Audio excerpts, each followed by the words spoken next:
Bhatia classes. सो SST के video lectures में class 10 NCERT history का chapter nationalism in India chapter 2 हम लोग यहाँ ऑलरेडी स्टार्ट कर चुके हैं। काफी लेक्चर्स हो भी गए और जो लास्ट टॉपिक हम डिस्कस कर रहे थे that was non cooperation movement. अभी मूवमेंट क्या है, इसे कैसे शुरू किया गया, इसका आइडिया कहां से आया, इसके पीछे जो बेस था, जो फाउंडेशन था इस मूवमेंट का, गांधी जी ने जो स्टेप्स सुझाए थे वो क्या स्टेप्स थे, ये सभी कुछ हम डिस्कस कर चुके हैं प्रीवियस लेक्चर में। So if you people have not watched those videos yet, आप लोग उसे कवर कर सकते हैं वहां से। आज का जो टॉपिक रहेगा अगेन एनसीएम से रिलेटेड ही रहने वाला है। तो एनसीएम में हमें 4 चीजें पढ़नी है। फर्स्ट, व्हाट इज एनसीएम, जो ऑलरेडी कवर हो चुका है। Then we have 3 stages of NCM, ये भी कवर हो चुका है। आज जो हम टॉपिक कर रहे हैं वो है NCM in city region, cities के अंदर। अब हम सब जानते हैं एक देश के अंदर अलग अलग एरियाज होते हैं, जंगली इलाके होते हैं, then there are underdeveloped areas, there are more developed areas, then there are rural areas and urban areas। कोई एरिया बड़े हैं, कोई एरिया छोटे हैं। तो आपके चैप्टर में एनसीएम शहरों में कैसे हुआ और गांव में कैसे परफॉर्म हुआ, ये दोनों ही पार्ट्स दिए गए हैं। कितना सक्सेस रेट था, क्या क्या चीजें इनकॉर्पोरेट की गई, क्या गांधी जी का जो विजन था वो लोगों ने समझा, वो चीज भी यहां पर लिखी हुई है। तो आज के वीडियो लेक्चर का टॉपिक है non cooperation movement in cities. NCM in city area, इस टॉपिक को भी 2 पार्ट में डिवाइड किया है मैंने। पहला जो पार्ट है वो हमें ये बताएगा कि सिटी एरियाज में ऐसा क्या किया गया जिसके थ्रू एनसीएम ने बवाल मचा दिया। हमें मालूम है गांधी जी ने हमें 3 स्टेप्स दिए थे।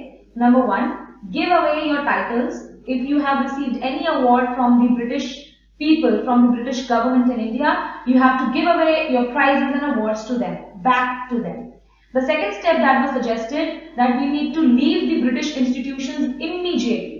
If we are working for them, if we are working under them, or if we are actually taking education from the British institutions, we need to leave them as soon as possible. And the final step was to boycott British goods completely so that their economy, their income will drop, and try to purchase the Indian handmade goods so that the income of the Indian people could increase and the situation get better. But यहाँ पर हम already ये भी देख सकते हैं कि NCM in cities का एक failure भी रहा है।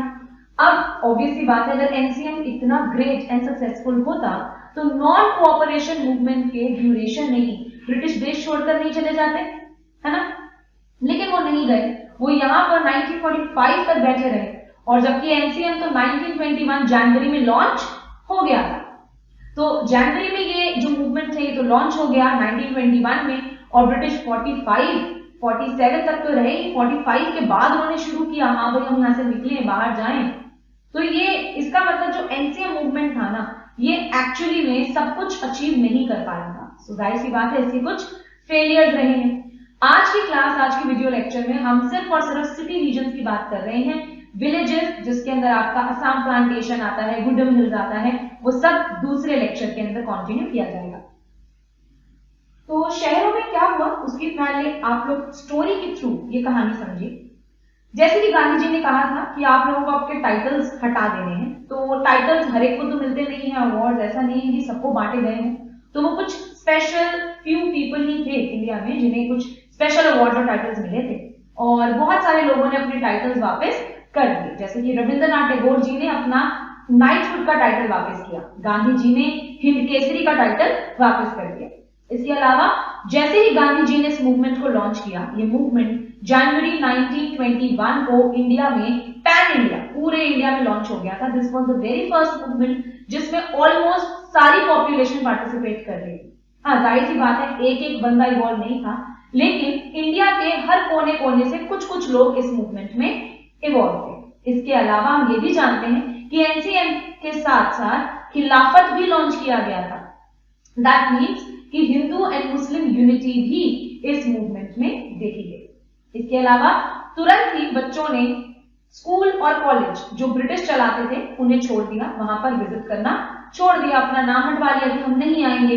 इसके इसके अलावा लॉयर ने कोर्ट में जाना छोड़ दिया, क्योंकि यूजुअली जो कोर्ट सिस्टम थे वो ब्रिटिश की तरीके से काम करते थे और ज्यादातर सारे केस ब्रिटिश जीतते थे। इसके अलावा जो लोग थे जो नौकरी करते थे ब्रिटिश के लिए उनकी फैक्ट्रीज के अंदर या ऑफिस के अंदर, उन लोगों ने अपने ऑफिस में जाना छोड़ दिया। इसके अलावा लोगों ने ब्रिटिश सामान खरीदना छोड़ दिया और Indian cloth, Indian material purchase करने लगे। स्कूल के टीचर्स वगैरह ने स्कूल को छोड़ दिया, अपनी नौकरियां छोड़ दी, ताकि वो इस मूवमेंट का पार्ट कंप्लीटली बन सके। तो यहां पर आपको कुछ पॉइंट्स उनमें से दिख रहे हैं। First point says here NCM after it's adoption, यानी कि कब अडॉप्ट किया गया, ये अडॉप्ट किया गया था नागपुर कांग्रेस सेशन एट नागपुर इन 1920, दिसंबर जो सेशन हुआ था वहां पर, और तुरंत ही 1920 दिसंबर के बाद जनवरी 1921 में इसे लॉन्च भी कर दिया गया। पैन इंडिया मूवमेंट है, यानी कि पूरे इंडिया में हर कोने हर गांव में इस मूवमेंट के अंदर कुछ कुछ लोग पार्टिसिपेट कर रहे थे। In urban centers, people immediately drop out from British schools and colleges. People of India stopped working for British factories and other offices. Lawyers, जो Indian lawyers थे, they stopped visiting courts in order to not to perform for British. British के लिए कोई काम नहीं करना है, इसलिए कोर्ट वगैरह में जाना तुरंत ही बैन कर दिया। Here are some other points about what all was happening in the city regions under the non-cooperation movement. So headmasters and teachers ने रिजाइन कर दिया, स्कूल में उन्होंने पढ़ाने से ही मना कर दिया, स्कूल को ऑपरेट करने से मना कर दिया। दूसरा, काउंसिल इलेक्शन। अच्छा, इसके लिए मैं छोटी सी एक बैक स्टोरी सुनाती हूँ। वैसे तो इंडिया के अंदर जो गवर्नमेंट थी वो ब्रिटिश बनाते थे, सारे रूल्स ब्रिटिश क्रिएट करते थे, लेकिन ब्रिटिश के ही ऑफिसेज में, ब्रिटिश के ही जो उन्होंने पार्लियामेंट्री सिस्टम, छोटा सा सिस्टम इंडिया में क्रिएट किया हुआ था, it was not a complete parliament that we have today. ये कुछ एक अलग सिस्टम था जिसके बारे में मैं आपको थोड़ा बहुत बता रही हूँ। तो इसके अंदर कुछ ऐसे प्लेसेस भी थे जहां पर इंडियंस भी पार्टिसिपेट कर सकते थे, ठीक है। तो इसी वजह से इंडिया के अंदर भी बहुत सारी छोटी छोटी पार्टीज थी, और एक सबसे बड़ी पार्टी तो आपको पता ही है, कांग्रेस। तो कांग्रेस तो गांधी जी के साथ थी, तो गांधी जी ने बोला कि you need to boycott whatever British are doing or conducting, मतलब कुछ बना रहे हैं उसको भी बॉयकॉट कर दो, वो तुम्हें कुछ पढ़ा रहे हैं वो भी बॉयकॉट कर दो, वो तुम्हें कुछ दे रहे हैं वो भी बॉयकॉट कर दो, और उनके इलेक्शन सब बॉयकॉट कर दो। तो कांग्रेस ने तो बॉयकॉट कर दिया, बट यहाँ पर एक पार्टी थी, जस्टिस पार्टी, जो मद्रास के अंदर थी। ये नॉन ब्राह्मणिकल कास्ट की पार्टी थी, यानी कि ब्राह्मण नहीं थे ये, लोअर कास्ट एंड दूसरी कास्ट के लोग इस पार्टी के अंदर थे। तो इन लोगों को लगा कि बॉयकॉट करने से कुछ नहीं होगा, it's better to be a part of the system to bring some changes. ये बात आप लोगों ने 8th स्टैंडर्ड में भी पढ़ी हुई है कि लोगों की सोच 2-3 तरीकों की थी। एक वो लोग थे रेवोल्यूशनरी, जिन्हें लगता था हम लड़कर जीत सकते हैं। एक वो लोग थे जिन्हें था कि आप कोऑपरेट ही मत करो, आप बॉयकॉट कर दो, गांधीयन व्यू वाले। और एक वो लोग थे जो ये सोचते थे कि हमें गवर्नमेंट का पार्ट बनना है, ताकि जैसे ब्रिटिश अपने रूल्स बनाते हैं हम भी रूल बनाने लायक बन पाए। ओके, सो यहां पर एक काउंसिल इलेक्शंस होने वाले थे, इलेक्शंस आने वाले थे 1921 के अंदर ही इलेक्शन होने वाले थे। तो गांधी जी ने जब एनसीएम लॉन्च कर दिया तो हर एरिया से ये बात डिक्लेयर हो गई कि हम लोग इस इलेक्शन का पार्ट ही नहीं बनेंगे, क्योंकि हमें ब्रिटिश के साथ काम ही नहीं करना ना, तो हम उनके इलेक्शन में भी क्यों पार्टिसिपेट करें। हम चाहते हैं कि वो यहां पर फंक्शन करे ही नहीं, जो भी काम हो वो इंडियंस क्रिएट करें इलेक्शन में।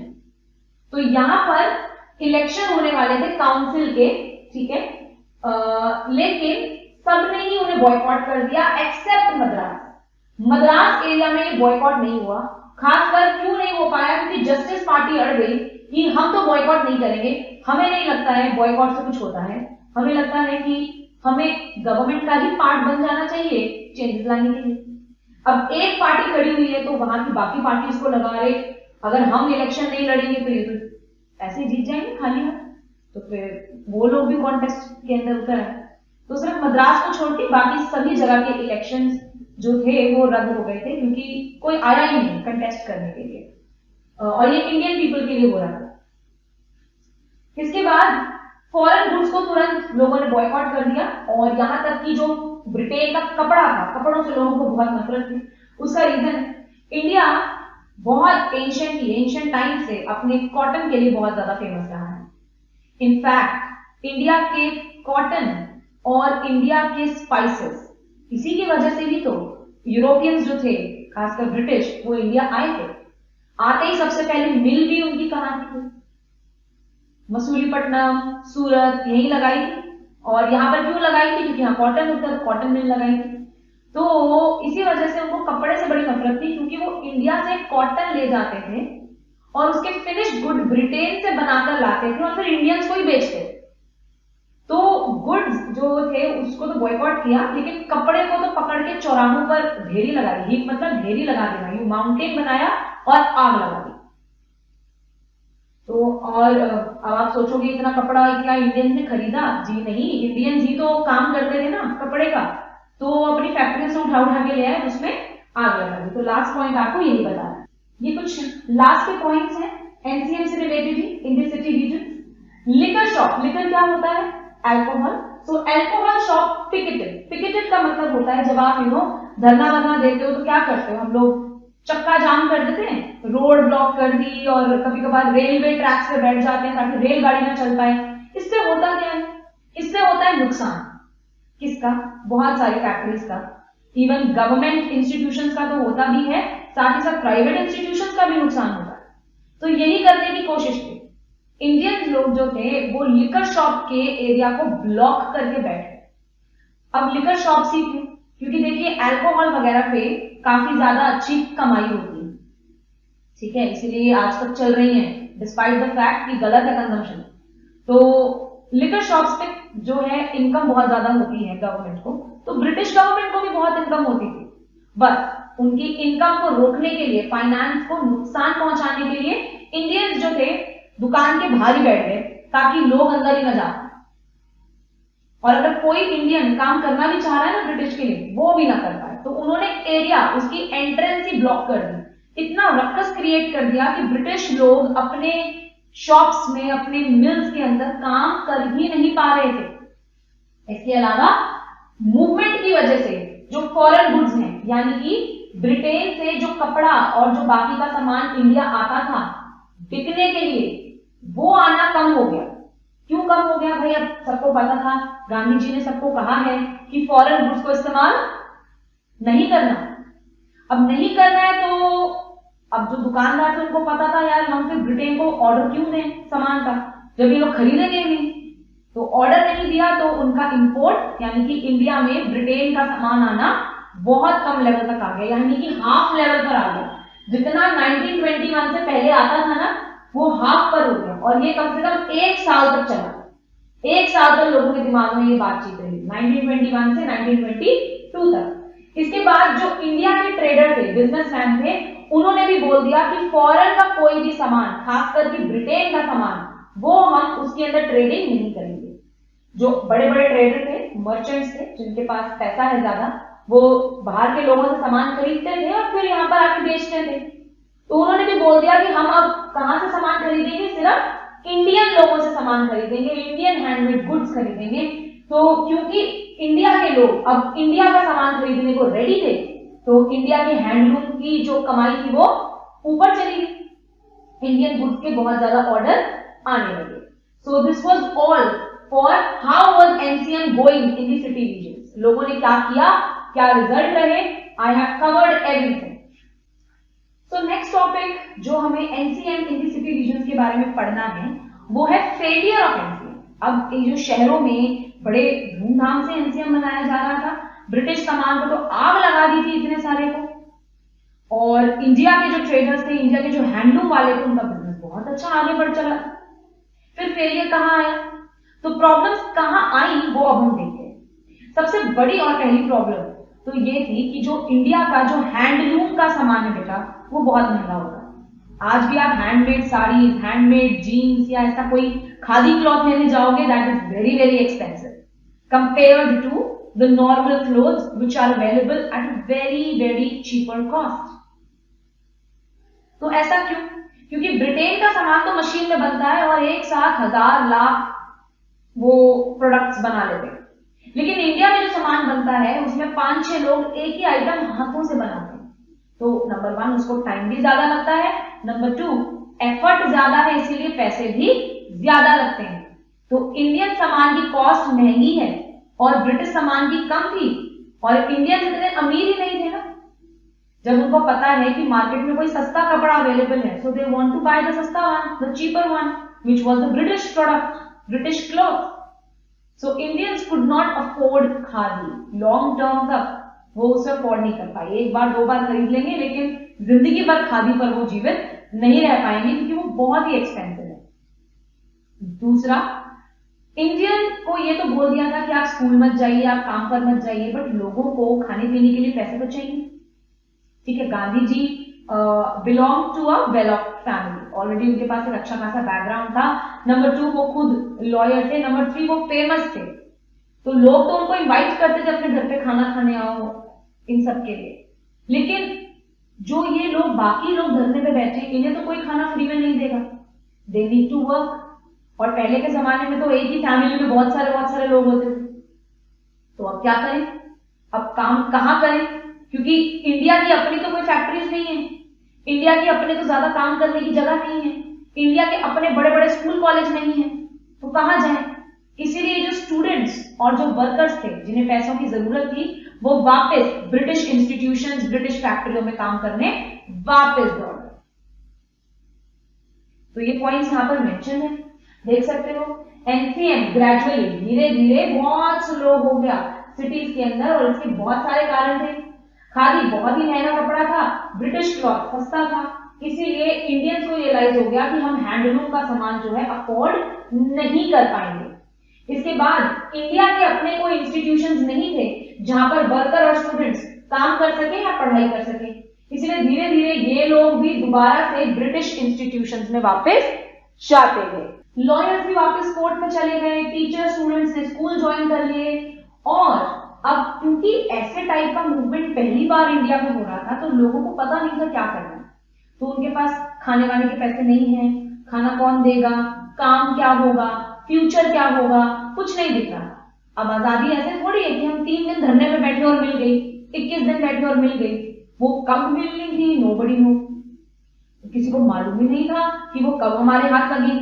तो लोगों को दिखने लगा कि यार हमारा फ्यूचर तो अंधकार में जा रहा है, हम करेंगे क्या, कुछ टाइम के बाद हम खाना वाना कैसे अरेंज करेंगे, हमारे पास कोई रिसोर्स नहीं है। तो लोगों की मोटिवेशन, उनकी गाइडेंस वगैरह ये सब कम होने लगे, और इसीलिए धीरे धीरे लोग वापस ब्रिटिश इंस्टीट्यूशंस को ज्वाइन करने लगे। सो ये था आज का video lecture about non cooperation movement in the city regions. For more practice, your revision and for some important question you can visit our channel, वहां पर already important questions uploaded हैं, तो आप वहां से साइड बाय साइड प्रैक्टिस कर सकते हैं। और कांस्टेंट रिवीजन बहुत ज्यादा इंपॉर्टेंट रहती है, खास करके इतने थ्योरेटिकल चैप्टर में जिसमें इतनी सारी डिटेल्स हैं, एंड रादर हिस्ट्री के चैप्टर्स तो लंबे भी होते हैं। सो आई होप आप लोग अच्छे से लेक्चर्स को एंजॉय भी कर रहे हैं और साइड बाय साइड रिवाइज भी कर रहे हैं, बिकॉज दैट इज क्रूशियल।